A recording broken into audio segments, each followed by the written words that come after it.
I'm going to tell you some bad habits that can destroy your YouTube channel, and we're starting right now. That's just how it is. Ain't waiting on me. What is going on? My name is Nick. Welcome to another video. If this is your first time here and you want to learn how to grow your channel, make videos, and all types of other YouTube related stuff, start now by subscribing and clicking the bell so you don't miss anything. When you are starting out on YouTube, you build some habits in that can affect your later YouTube career. So what we're going to talk about is we're going to talk about some habits that can destroy what it is that you're doing here on YouTube. And if you are just getting started, this is awesome for you. And if you have been going for a while and you're getting some progress and things like that, you might even think to yourself, yeah, this one applies to me. Maybe I need to correct that a little bit. For example, the very first one is not preparing for anything. Basically just putting out videos, winging the whole thing and just hoping everything works out. And I'll be honest, I do the same exact thing sometimes. You know, sometimes I'll just make videos that are easier to make just because they're easier to make when I've got a bunch of videos that I have to get out. But the core content,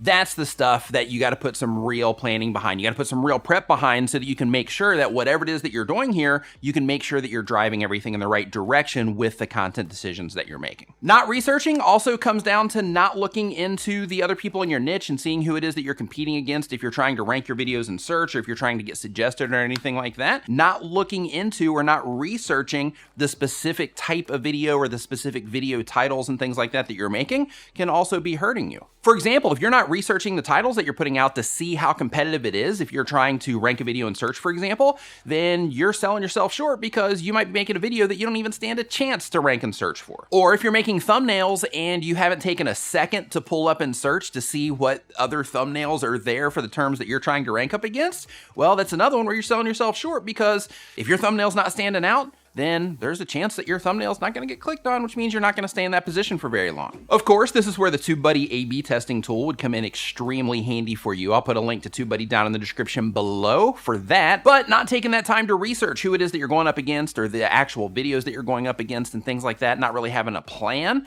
that's a very bad habit and that will come back to haunt you. The next one is not paying attention to your stats. Now wait, hear me out. People are constantly saying, I think my thumbnails are great. I think my videos are great. However, if your stats don't agree with you, or even worse, if you don't know if they agree with you and you don't know how people are responding to what it is that you're doing, well, that's a very bad habit to get into because you're just winging it. And the bad thing about winging it is you're putting in all of this effort where if you were to just dig into your stats and see how people are responding to it, you might be able to make a handful of small tweaks that can make a really big difference on how people are responding to your content. I mean, come on, they give us so much information so that we can make decisions based on the information that they're giving us. So it's a really good habit to learn how to get into your stats, learn how to use them to your advantage so that you can create a +1 for yourself on the advantage list and take away a -1 on the disadvantage list. The thing is you have to take that information that YouTube is giving us in the analytics and you have to see how that applies to what it is that you're doing so you can make those small changes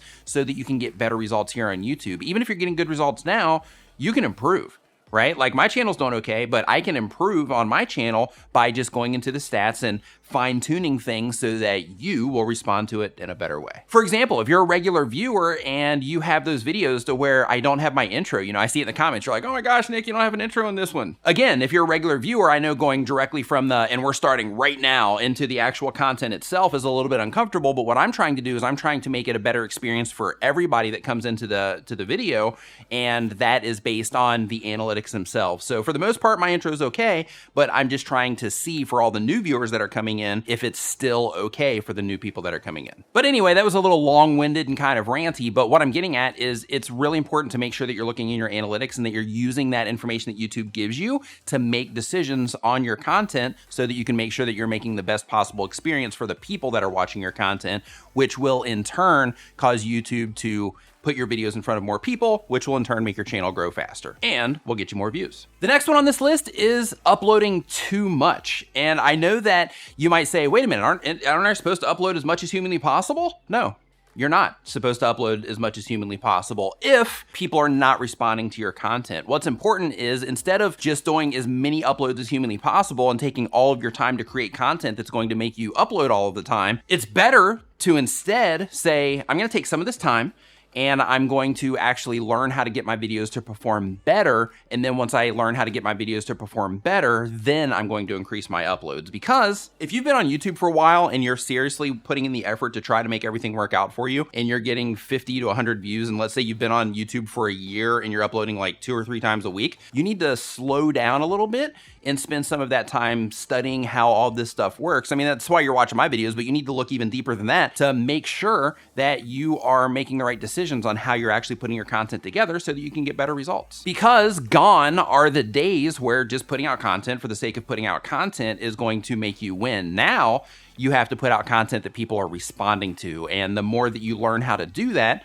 again, the better that you're gonna be. And that's where it kind of loops back in to learning how to use your analytics and all that stuff to make those content decisions. Next on the list is having goals. If you don't have goals as a content creator, that's a pretty bad habit that if you just start out, you don't have any goals, that it might follow you for a while. And because of that, you're gonna put out all of this content, and that content's not gonna be doing anything for you because you don't really know what it is that you're uploading the content for in the first place. However, if you sit down, if you take a day and you sit down, or a week, and you sit down and you're like, you know what is it that I'm really trying to do here? Why is it that I'm uploading these videos in the first place? Why is it I'm taking time out of my life to upload these videos to YouTube instead of just making videos and keeping them on my computer? What is it that I'm actually trying to do? If you can take that time now to figure that out, it can make a world of difference on your YouTube channel, because all of the content that you're going to be putting out is going to be driving you towards that goal, instead of later, a year or 2 years down the road, saying, you know what, I should have been working towards this on all of these videos, this huge library of content that I have. I should have had a goal in place then so that by now I would actually be there. And as a side note on that, with the goals, if you can, try to go beyond just subscriber counts, because yeah, that's a good thing to have and it's awesome and it can bring a lot of attention your way. However, at the end of the day, what it is that you're trying to accomplish in terms of like real goals outside of that vanity number is going to make a much bigger impact on what it is that you're trying to do here on YouTube. And did you know that if your channel isn't set up properly, that you could be costing yourself views and subscribers? I'll actually put a link to a video right here that you can watch on how to set up your channel properly. This one here is something that YouTube thinks that you should watch. And if you haven't already and you want to learn how to grow your channel, make videos and all types of other YouTube related stuff, start now by hitting the round subscribe icon so you don't miss anything. Thank you so much for watching. I'll see you next time.